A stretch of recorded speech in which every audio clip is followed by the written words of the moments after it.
The seismic shift that buried the legendary city of Atlantis, the earth shook.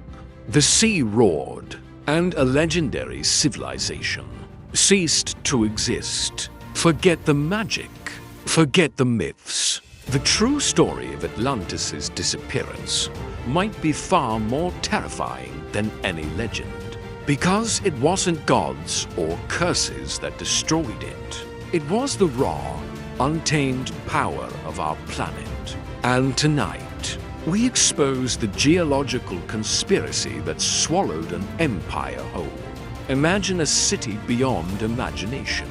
Towers of white stone reaching toward the heavens. Harbors filled with ships from every corner of the known world. Streets paved with precision. Temples gleaming in the Mediterranean sun. A civilization so advanced, so prosperous, that even its name became synonymous with perfection. Atlantis, not just a myth whispered around campfires, but a real place, a real people, a real empire, standing at the edge of the ancient world, somewhere between Europe and Africa, where the ocean meets the sky. For generations, they thrived, they built, they conquered, they innovated, they believed they were untouchable.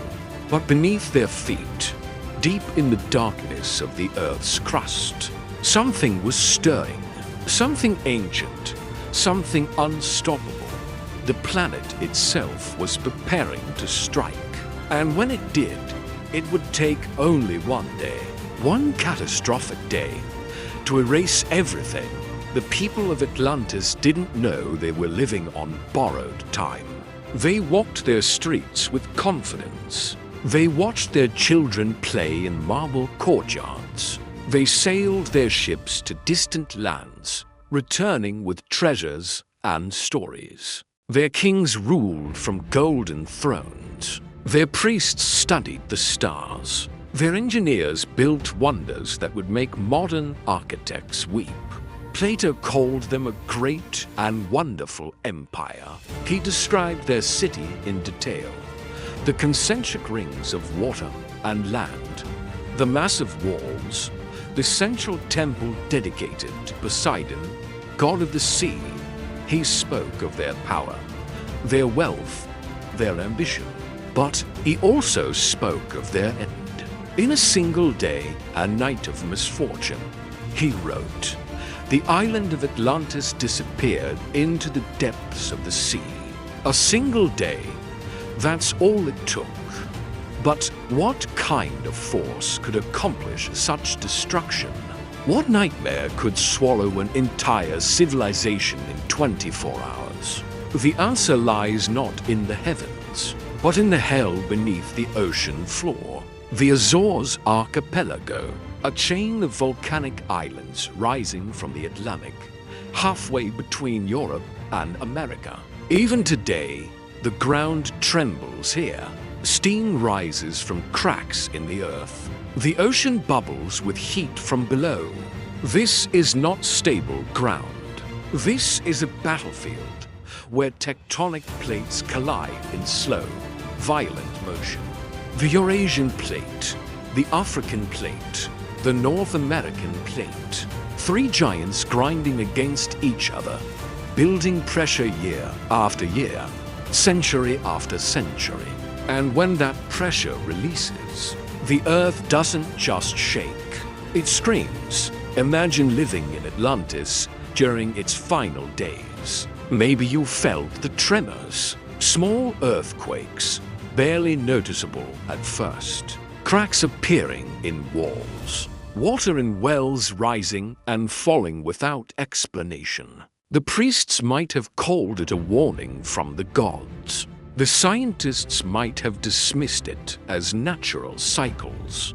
But deep below, miles beneath the seafloor, something catastrophic was building. Magma chambers filling to capacity. Rock fracturing under impossible stress. The Earth's crust bending, warping, preparing to break.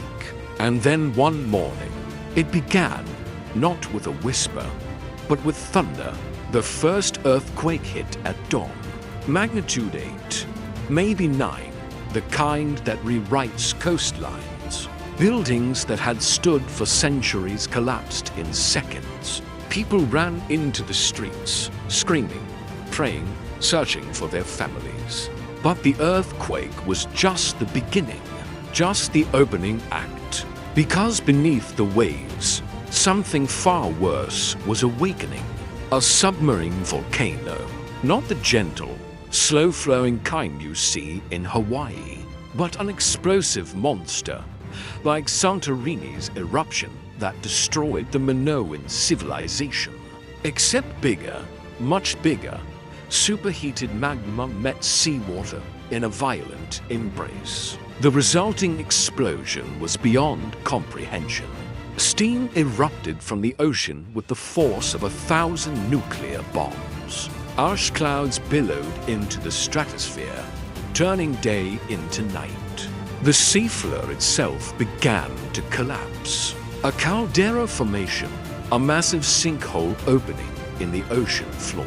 And Atlantis, built on what they thought was solid ground, began to sink. Not slowly, not gradually, but in lurching, terrifying drops. First, the outer harbors disappeared beneath the waves. Then the residential districts. People watched the ocean rise up the sides of their buildings like a living thing. Ships in the harbor were lifted, spun, and smashed against stone walls. The sound must have been deafening. The roar of the volcano, the crashing of collapsing structures, the screams of 100,000 people realizing there was no escape. And then the tsunamis arrived. When a megathrust earthquake occurs underwater, it doesn't just shake the seafloor, it moves it. Thousands of square miles of ocean floor shifting vertically by dozens of feet in an instant. That displacement creates waves. Not normal waves, not even storm waves, but walls of water hundreds of feet high, traveling at the speed of a jet plane. The first tsunami hit Atlantis from the open ocean, a mountain of water, dark and churning with debris, visible on the horizon for just moments before impact. There was no time to run, no time to hide, no high ground to reach. The wave struck with such force that it didn't just flood the city, it erased it. Stone buildings crumbled like sand castles. Bronze statues were ripped from their foundations. Ships were carried miles inland, only to be dragged back out when the wave retreated. And then the second wave came, and the third, and the fourth, each one pulling more of the city into the depths, each one burying what remained under layers of sediment and ash. By the time the sun set that day, if anyone could see it through, the volcanic ash Atlantis was gone. The rings of water and land that Plato described, submerged. The great temple collapsed and buried. The golden throne lost beneath the waves. A civilization that had taken centuries to build, destroyed in hours. The ocean that had brought them prosperity, that had connected them to the world, that they had worshipped as divine, had become their tomb. The few survivors who made it to ships or distant shores carried only memories. And those memories, passed down through generations, would become myths. Stories of a golden age, a paradise lost, a warning from the gods. But it wasn't divine punishment. It was geology, pure, indifferent, unstoppable geology. Today, somewhere in the Atlantic, the ruins of Atlantis might still exist, buried under centuries of sediment, hidden beneath volcanic rock, scattered across a submerged caldera. Modern technology has given us tools Plato never dreamed of. sonar mapping that can see through thousands of feet of water, submersibles that can reach the deepest trenches, seismology that can read the Earth's geological history like a book. And what we've learned is chilling. These catastrophes aren't just possible, they're inevitable. The geological signatures of ancient megatsunamis exist in coastal sediment layers around the world. Evidence of massive underwater landslides that created waves capable of reshaping continents. Calderas from prehistoric supereruptions that dwarf anything in recorded history. The Earth doesn't care about our civilizations. It doesn't care about our monuments or our achievements. It operates on timescales that make human history look like a heartbeat. And when the pressure builds, when the plates shift, when the magma rises, it will happen again. Maybe not in our lifetime. Maybe not in our children's lifetime. But it will happen. Somewhere, a coastal city will vanish. Somewhere, an island will sink. Somewhere, people will watch the ocean rise and understand, too late, that they built their paradise on unstable ground. The legend of Atlantis isn't just about a lost civilization. It's a mirror held up to our own fragility, a reminder that we live on a dynamic, violent, beautiful planet that existed billions of years before us, and will exist billions of years after. Every skyscraper we build, every city we construct on fault lines and volcanic islands, every time we assume the ground beneath our feet is permanent, we're making the same mistake Atlantis made. We're forgetting that Earth is alive, and when it moves, empires fall. The story of Atlantis survives because it speaks to something primal in us. The fear of sudden destruction, the fascination with lost greatness, the question that haunts every civilization. Could it happen to us? And the answer, written in the geological record, carved into the seafloor, preserved in layers of volcanic ash, is yes. It already has. It will again.